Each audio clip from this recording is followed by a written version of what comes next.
Will Goldstein here, thekingscourt.com. Again, I'm a musician. You can always check out my music and my songbooks. And I'm going to do another songbook release this year, and it's still another album to come. Anyway, by the end of the year, hopefully. Or at least the songbook by the end of the year. I'm taking a title from this book here, The Four Loves by C.S. Lewis. And I'm going to do the part on friendship for now. That's actually what he entitles this. And I can't read this, it's copyrighted, so I'm just paraphrasing it.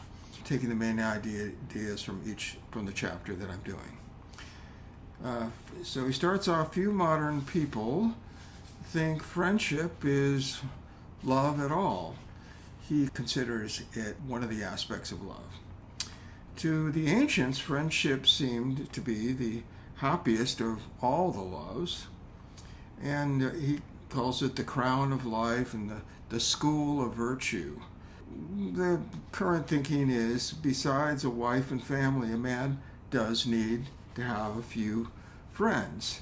Friendship and what they're talking about, it really has very little to do with the idea that Aristotle had and his idea in Philia concerning friendship, and as he classified friendship among the virtues. And on this subject of friendship, Cicero wrote a book. So it's basically saying our idea of friendship in the modern world is not at all what Aristotle's view and Cicero's view of friendship was. It's changed, it's modified. He agrees with the ancient way of thinking. He expresses that later on in the book. Few value it because very few people really experience it. He's talking about in the sense that Aristotle's, his definition, or Cicero's definition. Friendship is the least natural of the loves. It's the least instinctive and the least necessary, he says. In other words, you can get by without it. Without eros, and then he's backing it up by saying, without eros, physical love, none of us would have been begotten, being born. Without affection, none of us would have been reared. In other words, he's defining affection as like our parents taking care of their children. So the affection that they have. None of us would have been born and reared. We can live and breed without friendships. So the species, biologically considered, really has no need of friendship. That's what he's trying to say. So this non-natural quality in friendship explain why it was exalted in ancient and medieval times and has come to be made light of in our own time. So he says non-natural, meaning it's not really necessary. A person can survive on this planet without friendships. However, not, in my opinion, in his opinion, not very well. So in friendship, a luminous, tranquil, rational world of relationships, and that relationship of friendship, that the friends are chosen, and they're chosen freely, and this alone, compared to all the other aspects of love, seems to raise mankind more to like the status of gods or angels, with a small g for gods. He did use that terminology. Then came the Romanticism and the exaltation of sentiment and that great wallow of emotion which has lasted ever since.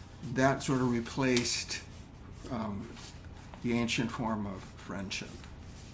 Seems to be an outlook which values the collective above the individual, and it disparages friendship. In other words, the collective, the masses, over friendships, which is a tiny group, select group of people. It is a relation between men at their highest level of individuality when you have friends. It withdraws men from the collective togetherness into small sets of, say, 2 or 3 people or more. It is selective, and it usually is an affair of the few. If a man believes, as I do, and the I is referring to C.S. Lewis, the old estimate of friendship was the correct one. And that's the reason why he's writing a chapter on this as a sort of rehabilitation. So we can have erotic love and friendship for the same person, yet nothing is less like a friendship than a love affair. So what he's saying is you can have both with the same person, but they're not at all alike. Friendship is completely different than erotic love, but it is possible to have both in the same relationship. Lovers are always talking to one another about their love, and friends hardly ever are talking about their friendship. Lovers are really talking face to face and are totally absorbed in one another, whereas friends are usually standing side by side, and they're absorbed not so much in each other, but whatever they have as their common interest. So true friendship is the least jealous of the loves, and the more the merrier is the idea. Two friends are delighted to be joined by a third or even a fourth or more. All they require is that the newcomer is really be qualified to be their friend, meaning he has a common interest in what the friendship is all about. And then, as long as he does, he or she, then the person can become a real friend. They're blessed souls in Dante. Here comes one who will augment our lives, is the idea that is coming across in what Dante said. We possess each friend more as the number of those with whom we share him increases. So friendship exhibits a nearness to heaven, the very multitude of the blessed. So in other words, the more that are in it, then we value the people that are in it. And as I value one of the people in my circle of friends, then other people are valuing that person as well, so the whole thing increases. Every soul, seeing him in her own way, communicates that unique vision to all the rest. The rest are watching how two friends within the circle interact, and then the other can participate in that vision, or their own. We share the heavenly bread between us, the more we shall all have, is the idea, talking about communion. There is something often confused with friendship, which the community does need, and it is the matrix of friendship. Long before history began, men got together to do things, and that had survival value. And they got together to talk about these things. They did things like hunting and went to battle. And they also ridiculed the cowards and praised the star performers in the society. And then when they got together, he uses the words, they talk shop. We enjoyed one another's society greatly. And the braves, there was the brave people and the hunters, and they're all bound together, and they shared the skills that they had. They shared their dangers together and their hardships. They joked with each other, and this was all done away from women and children. He's talking about a bunch of men getting together, whatever their interests were, whatever they were doing, if they were hunting or whatever they were doing. So then he goes on to what the women were doing. Well, the women were doing something else elsewhere. And he answers, how do I know what they're doing? The women are just off doing their thing. So they had rituals from which men were excluded as well. So he's kind of doing these two different camps, and the men and the women. And they must, like men, have their common skills and their toils and their triumphs. And usually the women in the old days, the children were with, and probably still in a lot of ways, the children are still with the women. And so the people are getting together in whatever sect they're in with the men, and women with the women, and they're talking shop. Again, he says, mutual respect and understanding is tested, and it is biologically valuable as they're getting together and conversing. So then he goes on to talk about companionship. Companionship is not friendship in the sense that C.S. Lewis has defined friendship. Friendship arises out of companionship, where two or more companions discover they have in common interest and that others do not share. So he's talking about friends are more like discussing things, and companions are more like going out and playing tennis together or something like that. The typical expression of friendship would be something like, you too, I thought I was the only one. So it's about what your friendships are based on, what your minds interacting.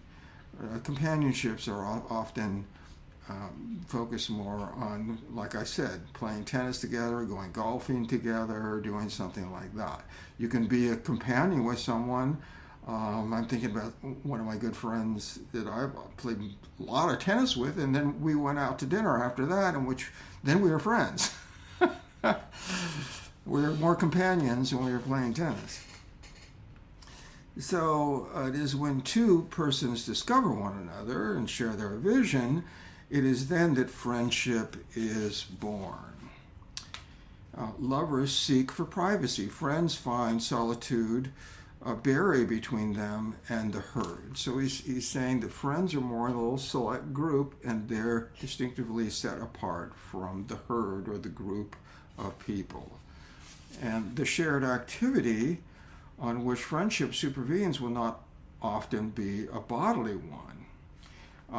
It'll be more like about religion or the studies that they're doing or profession they're in, or recreation, getting out and camping together or something like that. All who share it will be our companions. One or two who share something more will be our friends. Friends is not so much what you're doing, but what your interests are.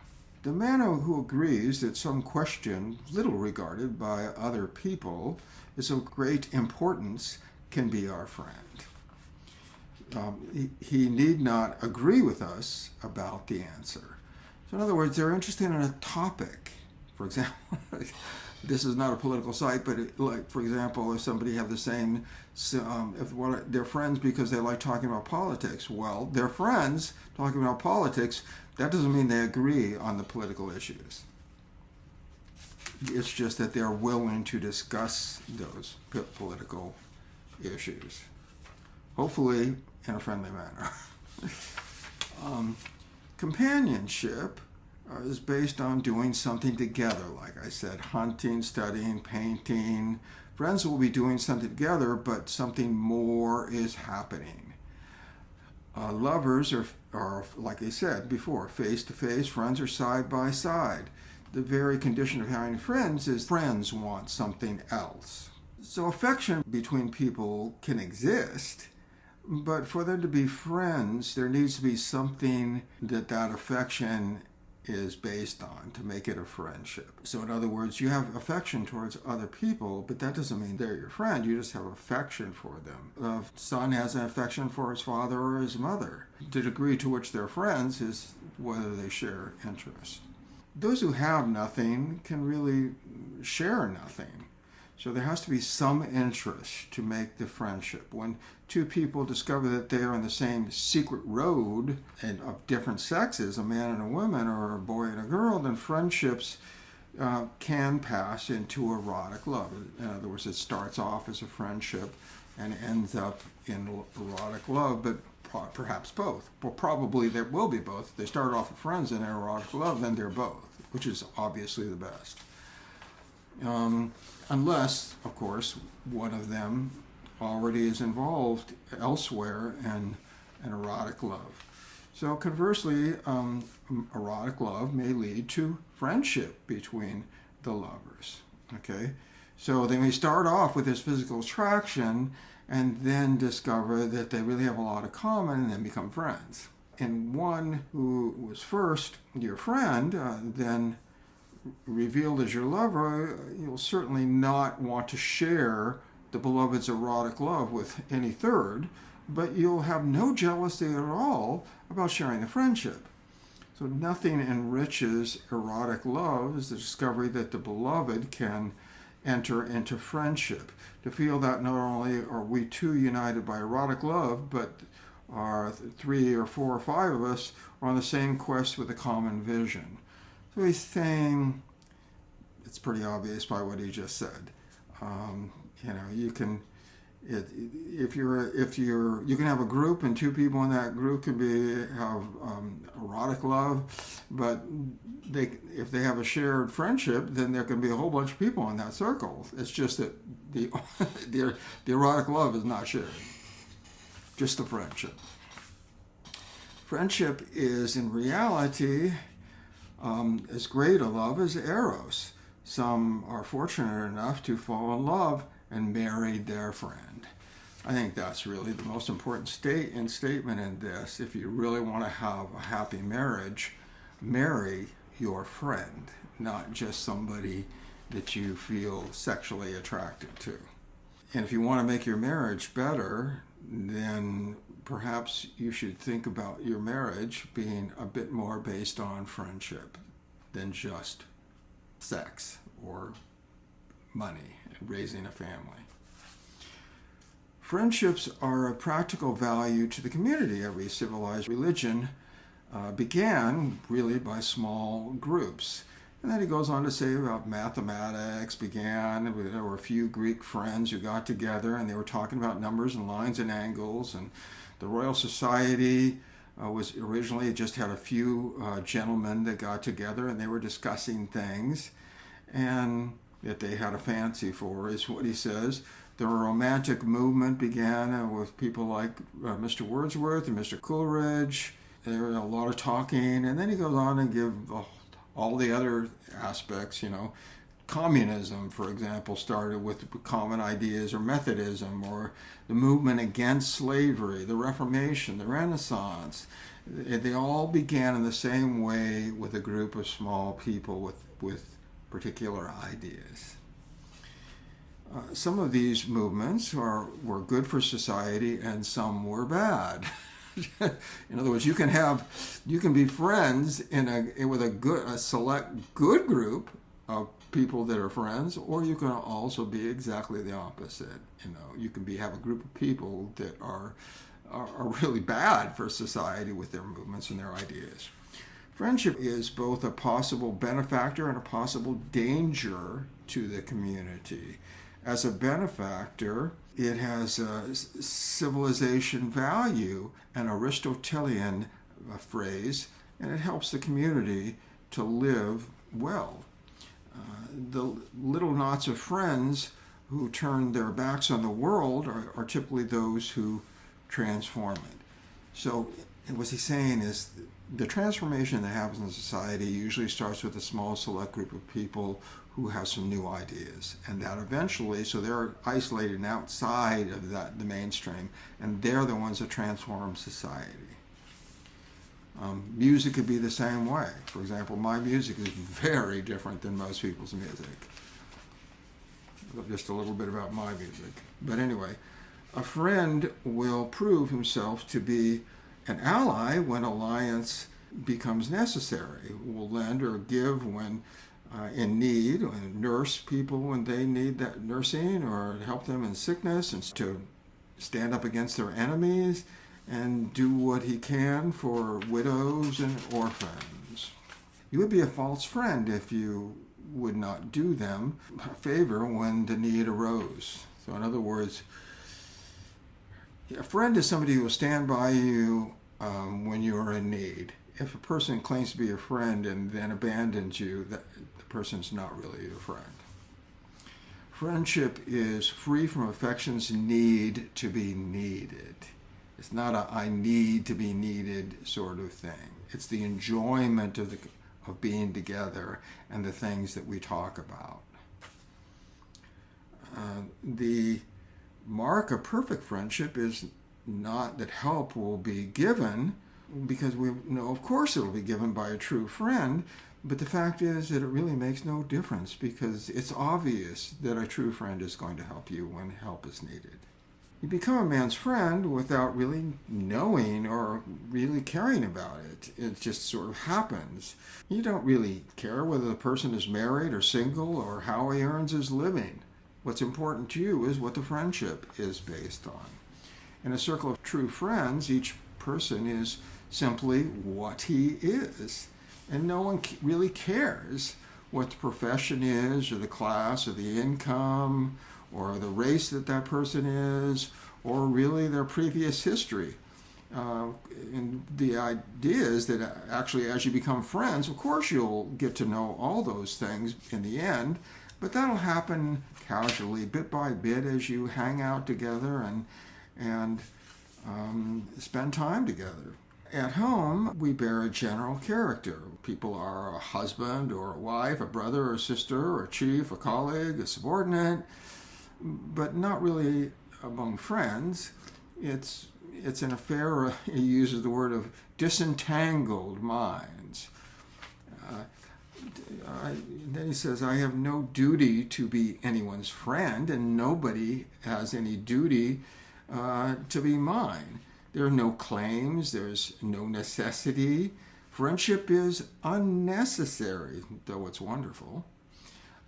Like philosophy, art, the universe itself, God did not need to create. He did. He didn't need to. It has no survival value. It gives value to survival. I'll say that phrase again. Friendship has no survival value. It gives value to survival. When friends are side by side, there's contrast between when lovers are together face to face. You will find the warrior, the poet, philosopher, the Christian fighting side by side, reading together, arguing with each other, praying with each other. That's what friendship is about. In a perfect friendship, appreciative love is firmly based on the fact that each member feels humbled before all the rest. He wonders to himself what he is doing there amongst all these people that are really better than him. He is lucky to be in such company.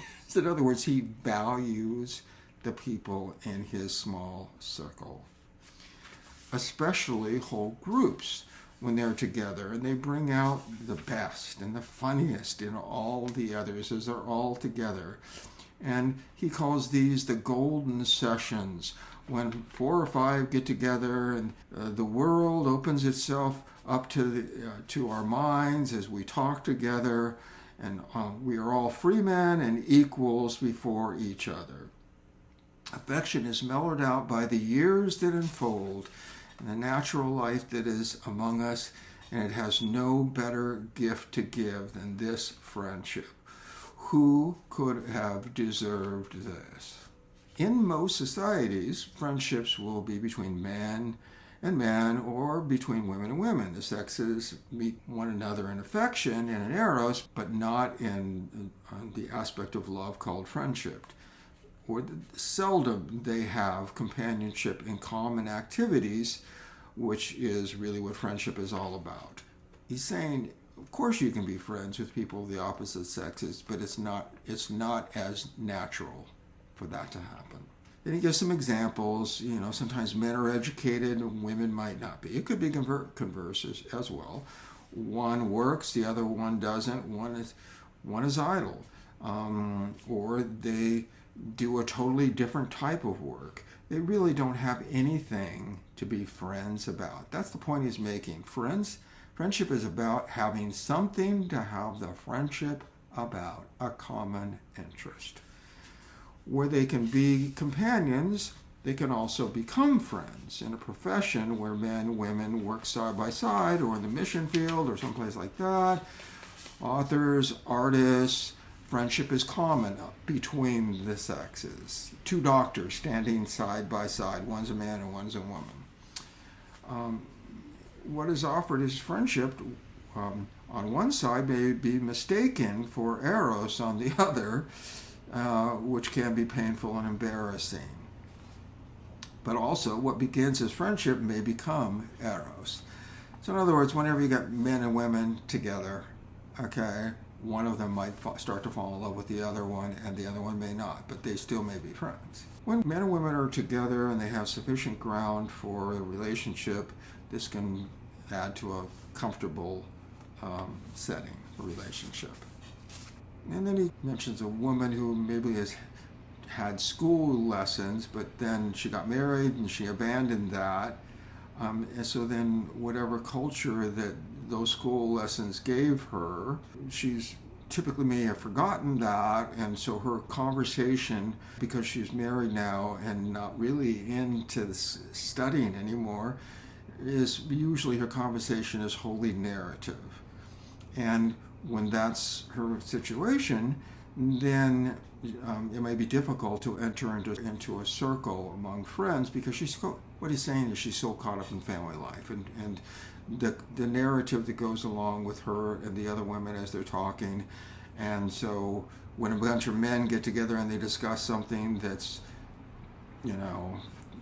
whatever, about anything that's their interest, it may be difficult for her to enter into it. She might be present in the same room, and if men sense that she's really not very knowledgeable and that she's kind of like an outsider, then he goes on to say some men are ruthless, and she sits bored and silent through the conversation because really they're talking about something that was important to them and it means absolutely nothing to her. So in other words, why are you here? That's the attitude. Anyway, and then he says if they're bred better, then they won't be rude to her. They'll try to bring her into the conversation, and they may even take time to explain things to her. And if all these efforts fail because she really just doesn't know what the heck they're talking about, and it can be converse, it can be the opposite. A man and a bunch of women talking about something. It doesn't have to be that way. It could be the reverse. Real discussion is diluted sometimes into jokes because her presence has really destroyed the thing that the friendship was all about. And they were getting together to share these things, and she can't really enter into the circle because the circle ceases to be the circle when she's entered into it. I'm just telling you what he wrote in this book. She is not drawn an inch nearer to the man, sitting there and trying to hang out with them when she really doesn't care about what they're talking to know anything. It's not doing her any good. And then he goes on to say her grandmother was far happier and more realistic when she was around talking women's talk to the other women. And she might have been doing that, the grandmother, with great charm, sense, and wit. In other words, you spend your time with things that are of interest to you. So there's no sense, unless you're really seriously interested in learning about it, spending time with people who are talking about something that you know nothing about and you don't really care, it's just a waste of time. So, this woman may be very clever or more clever than men, he goes on to say, but she's not really interested in the same things. So, and if she tries to stay there, or people who do try to stay there will appear as dunces, feigning interest in things that they really don't care anything about. The modern disparagement of friendship is often victorious, and the attempt is to banish companionship. And sometimes people do that, and maybe a woman might do that. And for example, never let those men sit together or they'll get talking about the same subject and then we won't have any fun.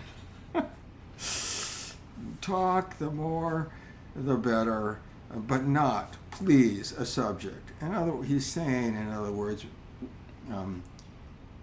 he's giving kind of like the idea of a woman sitting there, and the men are off talking about something important to them, and the woman interrupts and says, "Can you please just basically shut up? You can talk about anything, just don't talk about a subject. Talk about nonsense, that's fine, but nothing really relevant or important."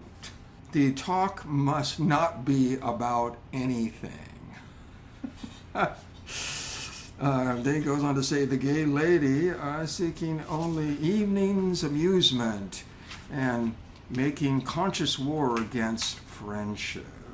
And there are some women who are very envious of their husbands who want to go out and have a friend and do something, and they just covet and jealous and hoard them to themselves. That's kind of the idea he's getting into. They're just trying to destroy friendships because the woman wants the man all for herself. There are women who regard friendship as the enemy of eros. And a woman of that sort has hundreds of arts that she can use to break up her husband's friendships. She'll quarrel with his friends, she'll sneer at them, obstruct and lie. She'll do anything to get rid of her husband's friends. She does not realize that the husband she succeeds in isolating from his own kind will not really at the end be worth having. She has emasculated him, and eventually if she succeeds, she'll be ashamed of him. New friendships may break out, but the next time they will be in secret.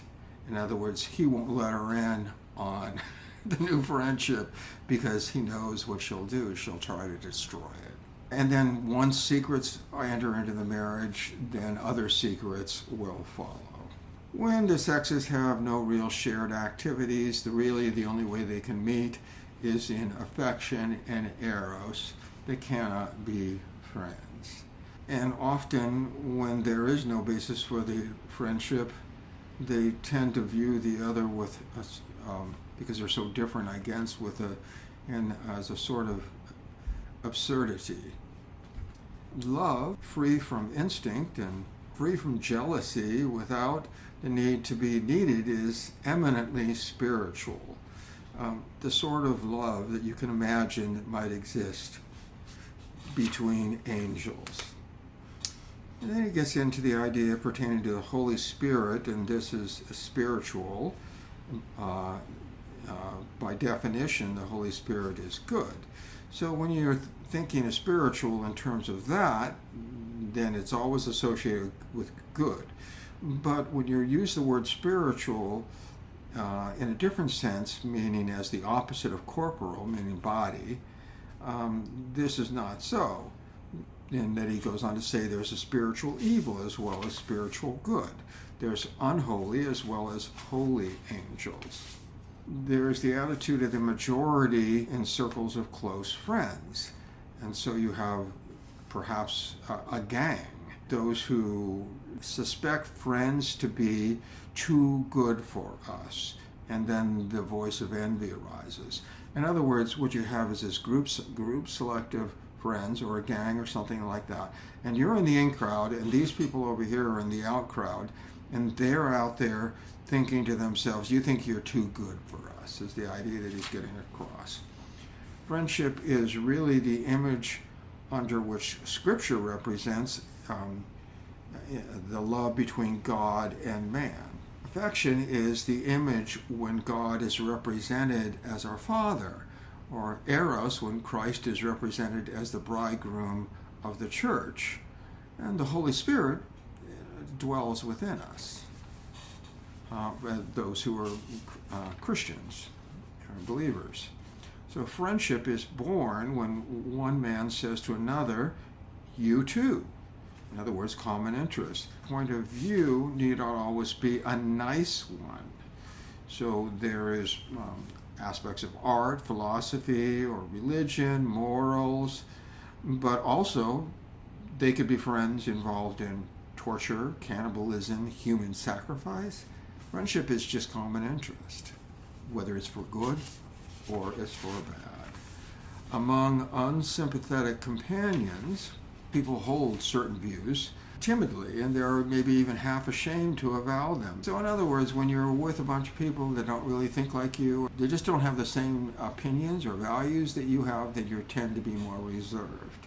But when you're among your friends and you're sharing these same values, and they're become indisputable because we all agree. So friendship strengthens.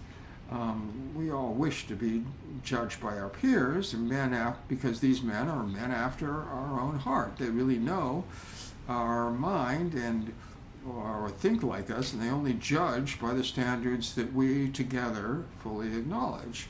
Theirs is the praise that we really covet, and also the blame that we really dread. So in other words, when you value your friend but they totally disagree with you, then you sort of dread that, I think is what he's saying. The early Christians survived because they cared for the love of the brethren.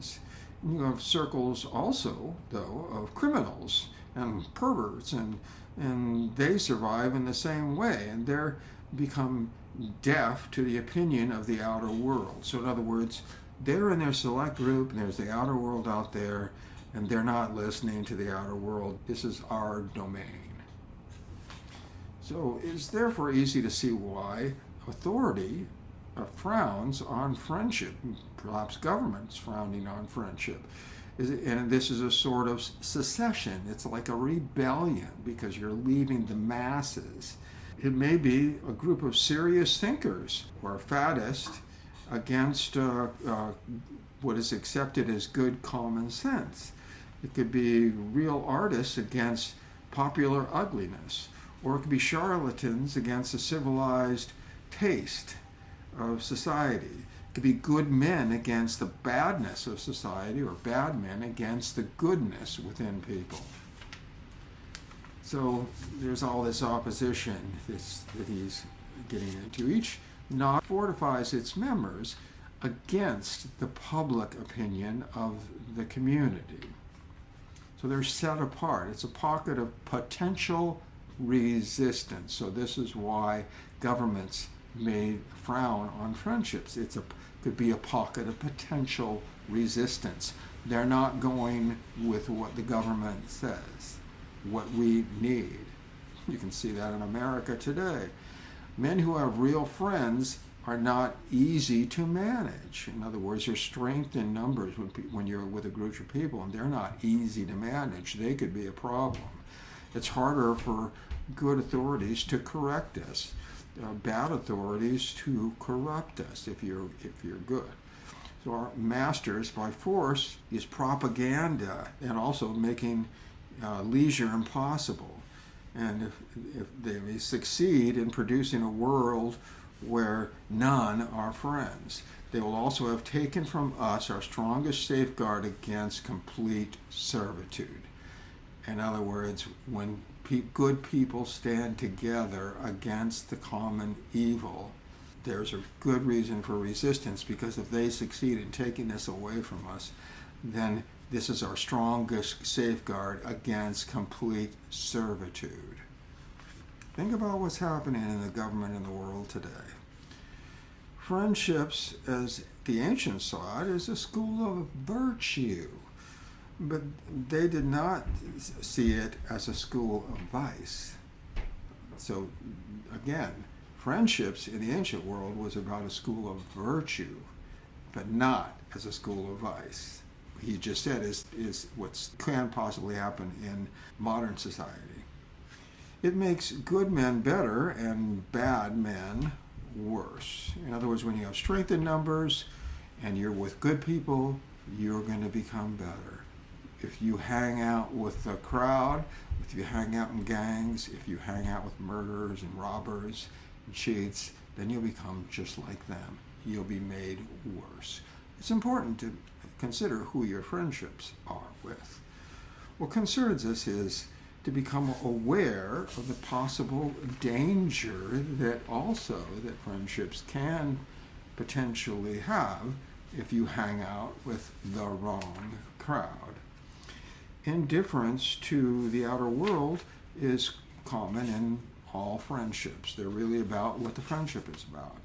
The founders of meteorology ignored the views of millions who attributed meteorology to witchcraft till they started studying the science. People who bore one another should meet seldom. People who interest one another, they should meet often. So in other words, you hang out with who you're getting along with. And if you want to have a friendship, then try to find people that have the same ideas. Or at least be interested enough to learn and join that friendship if you really have a sincere interest in that, rather than feigned interest. The danger is indifference to outside opinion, and it may lead to a wholesale indifference. So he's saying there is a danger if you're just in your own tiny little select group. Then you just become deaf to the outside world. In other words, there's nothing you can say, there's nothing you can do that will change our mind, even if we're wrong. Basically what he's saying. The habit of not giving a damn can grow on a class of people. When the peasant cries for justice or mercy, deafness, which is arrogant and inhuman, might be there. They just don't care. Aristocracy can create around it a vacuum, and no voice will carry. So in other words, the indifference. If you've got plenty of money, like the rich elites, they have plenty of money and wealth, and they just don't, like I said, don't give a damn. Whatever faults the circle has, there's no circle that is without them. So he's saying every circle of friendships, regardless of who it is, has some faults within that circle. The deafness is based on some kind of sense of superiority, a superior knowledge. It gets itself attached, and then it leads to a deafness to others. You just don't want to listen. The group will disdain those who are ignorant outside their social class, that they were their friendship circle. It will have turned itself into a self-appointed aristocracy. In good friendships, each member feels humility towards the rest and counts himself lucky to be among them.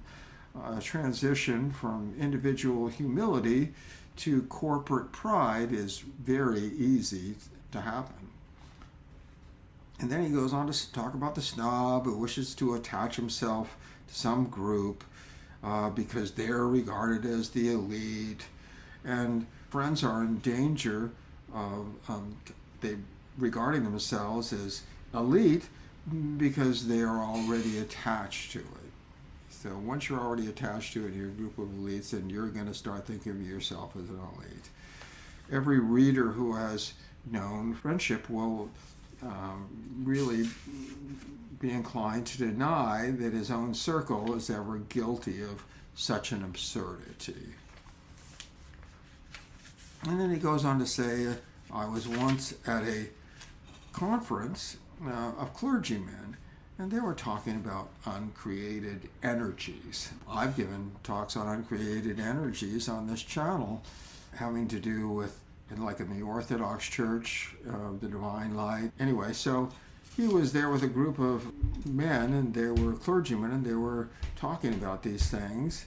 And he said back to them, to these men, how could there really be any uncreated things except God, if the creed was right in calling him the maker of all things visible and invisible? Their reply was, they glanced at one another and they laughed. So he doesn't go on to say what the answer to that is, but I'll take a moment. So in the doctrine of uncreated light, that's a divine energy of God. So it's like the light from the sun. So God is like the sun, and then the light comes from the sun to the earth. The divine light is, God is like the sun, and he's shining light, his energies from himself into the human soul, and that's the divine light. You can't say that it's God. It's part of God because it's from God. Just like the light is part of the sun, although it's different from the sun, it comes from the sun. The light is, if the sun didn't exist, the light wouldn't exist. Well, the uncreated things or the uncreated light exists because it comes and shines from the sun, which is, in the spiritual sense, God. So I'm basically answering what they never answered him. Clearly, it conveyed the impression that they were fully aware of living habitually on a higher plane than the rest of us. That's his interpretation of what they thought. It's easy to make that judgment on other people. But he basically says they were good men. Anyway, so they possibly had an answer to my question. But the thing that bothered him was that they kind of looked at each other and laughed and smiled at one another. And he interpreted that as an audible, visible embodiment of corporate superiority that was taken for granted amongst themselves, but and unconcealed. So that's the way he interpreted the way they reacted to him. And he calls this an Olympian attitude, a sense of superiority. It could afford to be tolerant, urbane, and unemphatic. Corporate superiority is not always with an Olympian attitude.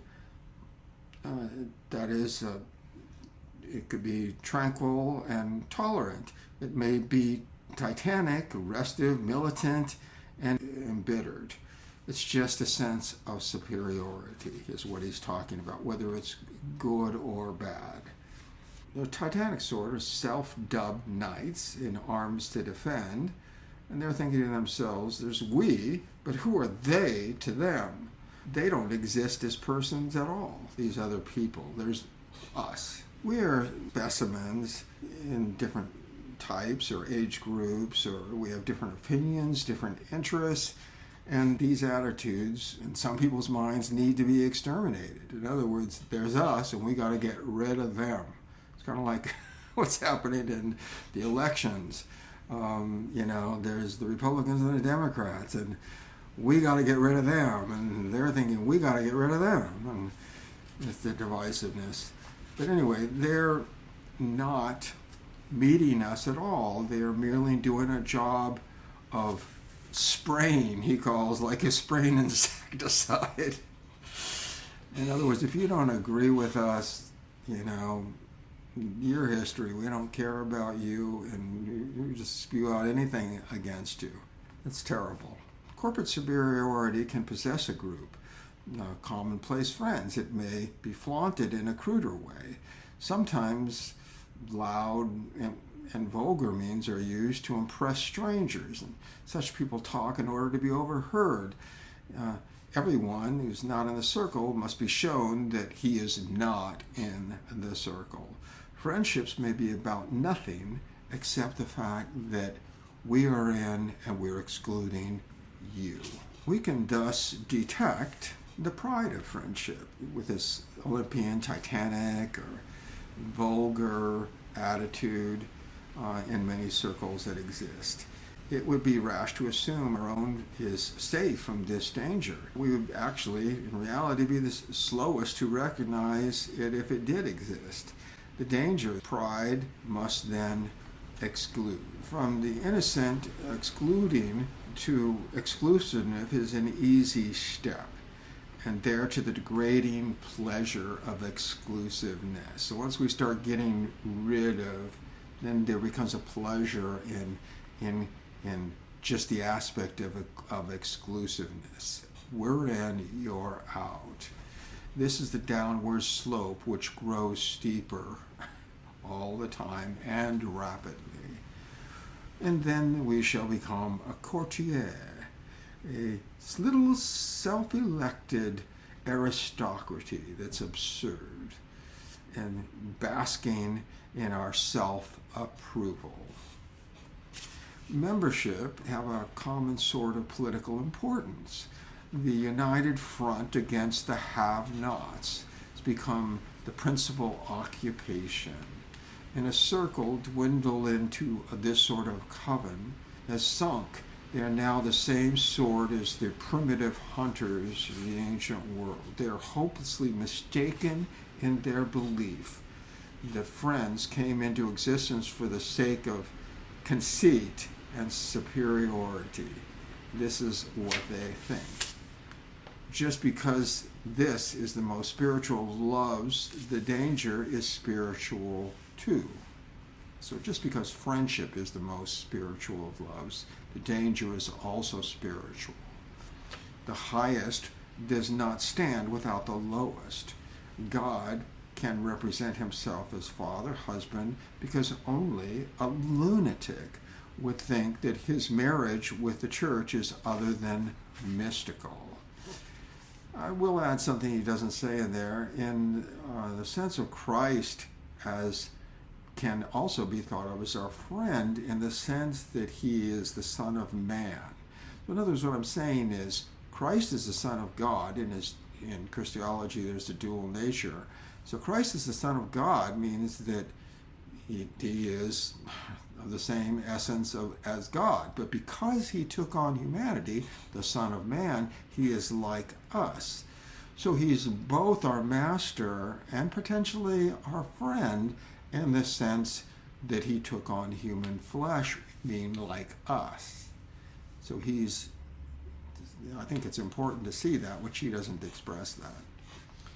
Friendship, like other loves, is unable to save itself because it is spiritual and faces a subtler enemy, and so it invokes a divine protection that it needs. In eros, there's love songs and there's love poems, and they'll tell you that the beloved is your fate or your destiny. In friendship, we think we have chosen our peers. Like I said, in eros, there's your lover is your fate, your destiny, and that's you're waiting for, sort of. In friendships, we have chosen our peers. For a Christian, a secret master, Christ, said, I have chosen you. So now he's getting into Christianity. Christ has chosen us. We haven't chosen him. I have chosen you also for one another. So he's not only chosen us for himself, but he's also chosen us to be friends and with one another in the family of God. It is the instrument God reveals to each the beauties of all the others. He's thinking of family, so God's thinking about not just this relationship between the two, but also this big circle of friends, huge, enormous circle of friends, the family of God, and the beauties that we can have and the wonders that we can have amidst ourselves when we're together in friendship. And God opens our eyes to each other. At this feast, it is he who has chosen the guest. It is he who will also preside.